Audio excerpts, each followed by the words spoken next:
Hello! In this video I will show you how to install ChatGPT Widget on Motorola Razr 60 Ultra.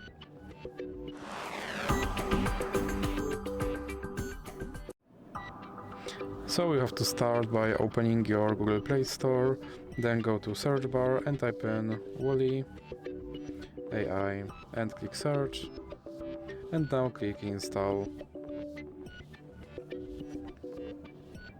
Now you have to click open, and then click on this button to skip introduction and click not now. Now click open permissions and click on AI assistant. Then click here to allow this app to display over other apps, and then you can go back.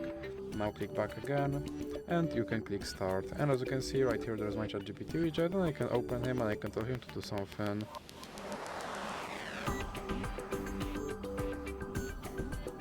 And as you can see, he responded. And if you want to remove him from your screen, simply drag him into the X icon in the middle. So that's it for this video. If you liked it, please remember to leave a like and subscribe.